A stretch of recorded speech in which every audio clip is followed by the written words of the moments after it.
ఇప్పుడు కాంగ్రెస్ బీజేపీ ఇన్నేళ్ళుగా చూస్తూనే ఉన్నాం కదా, వాటి పరిస్థితి అట్నే ఉంటుంది. ఇప్పుడు కేసీఆర్ మాట్లాడడం కూడా అనివార్యమే అని చెప్పేసి అనిపిస్తూ ఉంది. ఈ ప్రభుత్వాలు మారేటువంటి అవకాశాలు లేవు, ప్రభుత్వ పాలన మారుతుంది కానీ, అంటే ప్రభుత్వాలు మారుతుంది కానీ పాలన మారుతుంది అని మనం అనుకుంటున్నాం కదా. ఆదివాసీ సంఘాలుగా మీ స్టాండ్ ఏంది? ఒకవేళ ఫ్యూచర్లో మళ్ళీ ఎలక్షన్స్ వచ్చినా లేకపోతే ఇంకో సమస్య వచ్చినా ఎప్పుడైనా ఈ కాంగ్రెస్ బీజేపీలు చేస్తున్నటువంటి ఈ అరాచకాలు ఏవైతే ఉన్నాయో అవి చూస్తూనే వస్తున్నారు, భరిస్తూనే వస్తున్నారు. మరి ఈ ఆపరేషన్ కగారు పేరుతో అంతిమ యుద్ధమే కదా అని పేరు. అంతిమ యుద్ధం అని అంటే ఇది ఆదివాసీలు అంతిమ యుద్ధం అనుకోవచ్చా, నక్సలైట్లు అంతిమ యుద్ధం అనుకోవచ్చా? ఒకవేళ ఆదివాసీలు అంతిమ యుద్ధమే అయితే మీ ఆదివాసీలుగా మీ స్టాండ్ ఉంది? ఇప్పుడు ఖచ్చితంగా మేము పోరాట మార్గాలు ఉన్నప్పుడు అది కాంగ్రెస్ అయినా, అది బీఆర్ఎస్ అయినా, బీజేపీ అయినా, ఏ పార్టీ అయినా కానీ మేము పోరాట మార్గంలో ఉంటాం. ఇప్పుడు మా కొమరం భీం బిర్సా ముండా నేర్పింది అదే. ఆ రోజున నిజాంతో పోరాటంలో కొమరం భీంకు చచ్చిపోయే అవకాశం ఉన్నా కానీ పారిపోలే. తన జాతి మనుగడ కోసం, అస్తిత్వం కోసం నిలబడ్డాడు. చచ్చిపోతానని తెలిసి కూడా చచ్చిపోయిండు. అది మనం ఆయన జీవిత చరిత్రలో స్పష్టంగా చూస్తాం. చరిత్రలో ఏ పోరాట వీరుడు కూడా ఓడిపోతానని తెలిసి కూడా వేరే రాజులు బారిపోయారు కానీ మా వాళ్ళు బారిపోలే.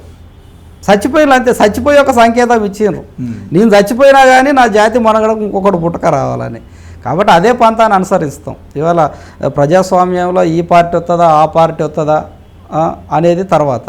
కానీ ఏ పార్టీ వచ్చినా కానీ ఆదివాసీల హక్కులను, ఆదివాసీ చట్టాలను కాలరాసే పార్టీలుగానే మాకు కనపడుతున్నాయి. రెండోది, ఈ ప్రాంతంలో వనరులని తీసే ప్రక్రియలే కనపడుతున్నాయి, ఈ ప్రాంతాన్ని దోసుకునే పరిస్థితులే కనపడుతున్నాయి.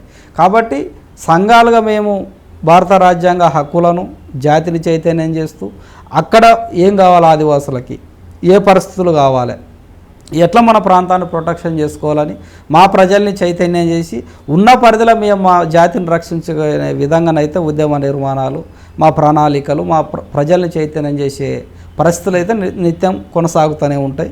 రాజ్యం బలమైంది కాబట్టి రాజ్యం పని రాజ్యం చేసుకుంటుంది. మా ఆదివాసీ సమాజాన్ని ఒకవైపుకు మేము చేసుకొని మా జాతిని రక్షించుకునే పోరాటాలు మేము మా చారిత్రక వారసత్వం నుంచి కొనసాగిస్తూనే ఉంటాం. అంటే ఇక్కడ ఆదివాసులకు సంబంధించిన విషయాలలో ఇప్పుడు బాలగోపాల్ పేరు వచ్చింది, కన్నబిరాస పేరు వచ్చింది, అందరి పేర్లు మనం వాళ్ళు లేని లోటు కనబడుతుందనే విషయం వచ్చింది. అయితే 2011లో మార్కండే కడ్జు గారు బిల్ తెగకు సంబంధించిన ఒక మహిళ, అగ్రకులానికి సంబంధించిన ఒక వ్యక్తితోని జరిగినటువంటి అది ఆ విషయం మీద మాట్లాడినప్పుడు అది సుప్రీంకోర్టుకి వచ్చినప్పుడు ఆయన ఒక తీర్పు ఇచ్చిండు. అంటే వాళ్ళు అసలు బట్టలు వేసుకోరని చెప్పేసి ఈయన చెప్తే దాని మీద సంచలనాత్మక తీర్పు ఇచ్చిండు. ఆ తీర్పు కానీ దానికి సంబంధించినటువంటి విషయం కానీ అట్లాంటి తీర్పులు ఇచ్చేటువంటి జడ్జిలు కానీ ఇప్పుడు ఉన్నారనుకోవచ్చా? లేదంటే ఆ తీర్పుకు సంబంధించిన కోణంలో మీరు ఏ రకంగా, అంటే జనాలకు అర్థమయ్యేటట్టు చెప్పాలంటే ఏం చెప్పవచ్చు? వాస్తవం కూడా మంచి ప్రశ్న అన్న. మార్కండేయ కడ్జు గారు ఇచ్చింది చాలా స్పష్టంగా ఆదివాసులది ఈ దేశం అని తన జడ్జిమెంట్లో డిక్లేర్ చేసింది. ఇప్పుడు ఆ కోణంలో కూడా మనం ఆపరేషన్ కగారం చూడాల్సి వస్తుంది. ఒక సుప్రీంకోర్టే ఆదివాసీలే ఈ దేశం అన్నప్పుడు ఆదివాసులు ఎందుకు అక్కడ నలిపేయాల్సి వస్తుంది, చంపేయాల్సి వస్తుంది, మారణ హోమం చేయాల్సి వస్తుంది? ఆ కోణంలో కూడా మనం చూడాల్సి వస్తుంది. అయితే ఆయన ఇచ్చిన జడ్జిమెంట్ నేను కూడా చదివిన. ఆయన యొక్క ఉద్దేశం ఏంటంటే స్టిల్ ఇప్పటి వరకు కూడా ఈ దేశం ఒక బిల్ టైప్ మీద రిజిస్టర్ అయి ఉంటుంది. ద రేస్ రిలేషన్ బిల్ అని 1940 వీటో అధికారం కలిగిన దేశాలు యునైటెడ్ నేషన్స్నే దాన్ని ధృవీకరించినాయి. బ్రిటిష్ ఇండియా కూడా 99 సంవత్సరాలు లీజుకు తీసుకున్నది ఈ దేశాన్ని, ఆదివాసుల పేరు మీద ఉన్న ఈ దేశాన్ని. బిల్ ట్రైబ్ దాని ఓనర్ ఆఫ్ ఇండియా బిలిస్తాన్లో ఉంటాడు. ఇప్పుడు ఏదైతే బిలిస్తాన్ పోరాటం జరుగుతుందో గుజరాత్లో ఆ సింధు లోయ పక్కన అనుకున్నప్పుడు చాలా క్లియర్గా ఆదివాసులదే ఈ దేశం, నో డౌట్ అనలేగా. ఈ దేశ ప్రజలపైనే అంత ఘోరంగా వాళ్ళు బిహేవ్ చేసినప్పుడు ఇచ్చిన జడ్జిమెంట్ అది. ఇప్పుడు ఆ కోణంలో చూసినప్పుడు ఆదివాసులదే ఈ దేశం అనే పోరాటాలు 1947లో కూడా వచ్చినాయి, 1940లో కూడా వచ్చినాయి. ఒక పక్క దేశానికి స్వతంత్రం వచ్చే క్రమంలో బంగ్లాదేశ్ విభజన, పాకిస్తాన్ విభజన, నిజాం ఇంకా భారత యూనియన్లో కలవలే, నాకు సపరేట్ దేశం అన్నాడు నిజాం.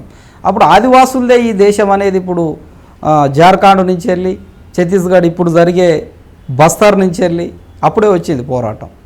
ఎందుకు వచ్చిందంటే ఈ భారతదేశంలో కూడా మెజారిటీగా బయట నుంచి వెళ్ళి వలస వచ్చిన వారు అధికంగా ఉన్నారు. స్థానికంగా ఉన్న మేము మైనారిటీలు అయిపోయినాం. ఈ స్వతంత్రం కూడా అధికార మార్పిడి జరిగి మళ్ళా వలసవాదుల చేతులకే పోతుంది. తద్వారా మాకు మళ్ళీ ప్రమాదమే. అంతే. ఇప్పుడు జరిగే కగారు లాంటి సమస్యల్ని మా వాళ్ళు ఎప్పుడో దృష్టికరించిళ్ళు.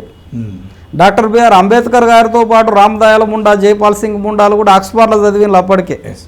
ఛత్తీస్గఢ్లో కూడా ఊకే అనసూయ లాంటి వాళ్ళు కూడా చదివిన వారు ఉన్నారు. ఎందుకంటే బ్రిటిష్ వారు వాళ్ళని చదివిపించిండ్రు. ఇటువంటి పరిస్థితులు వస్తాయి దేశంలో. వాళ్ళప్పుడు ఈ పోరాటం మొదలుపెట్టినప్పుడు ఇప్పుడు నిజాంని ఎట్లయితే కంట్రోల్లో తీసుకున్నాడో సేమ్ జార్ఖండ్లో కూడా 25,000 మందిని ఊచకోత కోసి ఆ పోరాటాన్ని అణిచివేసిండు. బస్తర్లో కూడా 3,000 మందిని ఊచకోత కోసి ఆ పోరాటాన్ని అణిచివేశారు. దేశంలో ఆ పోరాటం అనేదే లేకుండా చేసిండ్రు, ఆదివాసులదే ఈ దేశం అని. అయినప్పటికీ కూడా మా వాళ్ళ తిరుగుబాటు అధికమైపోయింది. అధికమైపోయినప్పుడు అప్పుడు గాంధీ, నెహ్రూ వీళ్ళందరూ మళ్ళీ కూర్చొని, నెహ్రూ ఇంట్లోనే త్రిమూర్తి భవన్లో ఢిల్లీలో కూర్చొని జైపాల్ సింగ్ ముండా, రామదయాల ముండా, అనసూయ ఓకే వీళ్ళందరూ పిలిపించుకొని ఇప్పటికిప్పుడు ప్రత్యేక భారతదేశం ఆదివాసులకు సాధ్యం కాదు. ఈ పాకిస్తాన్ విభజన అన్నిట్లో కన్ఫ్యూజన్ ఉన్నది. కాకపోతే ఈ దేశం మీదే, రాజ్యాంగంలోనే మినీ రాజ్యాంగం, భారతదేశంలోనే మినీ దేశం. మీ ప్రాంతాలకు ఎవరు రావడానికి అవకాశం లేదు, మీ ప్రాంతాలలో ఏలు పెట్టడానికి అవకాశం లేదు. అనుకున్నప్పుడు వచ్చిన 5-6 షెడ్యూళ్ళు, ప్రత్యేక భూభాగాలు. ఇప్పుడు వాటిని కూడా తప్పినట్టే కదా. ఈ దేశం ఆదివాసులు మోసం చేసినట్టే కదా. కగారు పేరిట ఇవాళ ఇటువంటి మారణ హోమం చేస్తుందంటే ఇగో ఈ పరిస్థితులు ఉన్నాయి. ఆ పరిస్థితుల్లోనే ఆ సుప్రీంకోర్టు జడ్జిమెంట్ వచ్చింది. ఇవన్నిటిని కూడా ఇప్పుడు మనం మాట్లాడుకోవాల్సిన అవసరం ఉంటుంది. 56లో కూడా మళ్ళీ దోపిడీ జరిగింది. భాషా ప్రయుక్త రాష్ట్రాల విభజన వచ్చినప్పుడు సెంట్రల్ ఇండియా అనేది, గోండ్వానా అనేది ఒక భూభాగం కదా. 3 లక్షల చదరపు కిలోమీటర్ల భూభాగం దండకారణ్యం. ఇదంతా కూడా గోండ్వానా భూభాగం చరిత్రలో గోండు కోటలు సజీవ సాక్ష్యాలు ఉన్నాయి ఇప్పటికి కూడా. ఇప్పుడు నీకు ఒడియా మాట్లాడడానికి ఒరిస్సా ఏర్పాటు చేస్తావు, తెలుగు మాట్లాడడానికి ఆంధ్రప్రదేశ్ ఏర్పాటు చేస్తావు, మరాఠీ మాట్లాడితే మహారాష్ట్ర ఏర్పాటు చేస్తావు. మరి గోండి కోయ భాష ఉన్నోనికి, ఒక ప్రత్యేక చరిత్ర ఉన్నోనికి, భూభాగం ఉన్నోనికి, ఒక సారూప్యం ఉన్నోనికి గోండ్వానా ఎందుకు ఏర్పాటు చేయాలనేది కూడా 56లో వచ్చింది. గోండ్వానా రాష్ట్రం ఏర్పాటు అయ్యేది ఉంటే ఆ గోండ్వానా పరిధిలో ఉన్న ఇనుప ఖనిజాన్ని ఆదానికి ఎట్లా పంపించగలుగుతాడు? గుజరాత్కి, అంబానికి ఎట్లా పంపించగలుగుతాడు? ఆ రాష్ట్రం ఒప్పుకోదు కదా. ఈ దేశం అభివృద్ధి కావలసిన నిధులన్నీ కూడా అదే గోండ్వానా భూభాగంలో ఉన్నాయి కాబట్టి ఆ భూభాగాన్ని ముక్కలు చేయాలి. తెలుగు కింద పంచాలి, మరాఠీ కింద పంచాలి, హిందీ కింద పంచాలి, ఒడియా కింద పంచాలి, కన్నడ కింద పంచాలి. అంతిమంగా ఆదివాసులాడ మైనారిటీలు చేయాలి. అక్కడి నుంచి వెళ్ళి ఖనిజ సంపద తీయాలి. చాలా కుట్రలు. అది జెన్యూన్ జడ్జిమెంటు ఆయన ఇచ్చింది, ఆదివాసులదే ఈ దేశం అని. కాబట్టి ఇవన్నిటిని కూడా పరిగణలోకి తీసుకోవాల్సిన అవసరం ఉంటుంది. కోహినూరు వజ్రాన్ని ఇప్పుడు మోడీ పోయి దేగలుగుతాడా? తెమ్మని చూస్తా, ఓనర్ని రమ్మంటది. అనేక సార్లు పోయింది కోహినూరు వజ్రం ఇండియా అని. నువ్వు కాదు ఓనరు, అక్కడున్న ఆదివాసి తీసుకొని రా అని అన్నది. బ్రిటిష్ ఇండియాకి తెలుసు ఇండియా ఓనర్ ఎవరు అనేది. స్వతంత్రం అనేది అధికార మార్పిడి అందరికీ తెలుసు. అనుకున్నప్పుడు ఈ కోణాలను కూడా చూడాలి. అసలు ఈ దేశం ఎవరిది, ఎవరి పేరు మీద రిజిస్టర్ అయి ఉన్నది, ఆ మూలవాసులు ఎవరు, దాని అడ్మినిస్ట్రేటర్స్ ఎవరు, ఎక్కడి నుంచి ఎక్కడికి వచ్చింది, ఇవన్నీ చూడాలా వద్దా? చూడకుండానే ఇవాళ జరుగుతున్నాయి. ఇలాంటి జడ్జిమెంట్లు అనేకం ఉన్నాయి. ఇంకా బయటికి తీయాల్సిన అవసరం ఉన్నది. ఆదివాసులకు బలంగా ఈ దేశంలో ఏ హక్కు, ఏ జడ్జిమెంటు ఏది దొరికితే దాన్ని మనం తీసుకొని ఇవాళ ఆదివాసుల్ని కాపాడుకోవాల్సిన బాధ్యత అయితే ఒక ఆదివాసులనే కాదు, యావత్ భారతదేశ ప్రజాస్వామిక, మానవత, దళిత, బహుజన, ద్రవిడ అన్ని సమాజాలపైన ఉన్నదనేది మా ఆదివాసీ సంఘాల యొక్క మా యొక్క అభ్యర్థన అందరికి కూడా. ఓకే అన్న.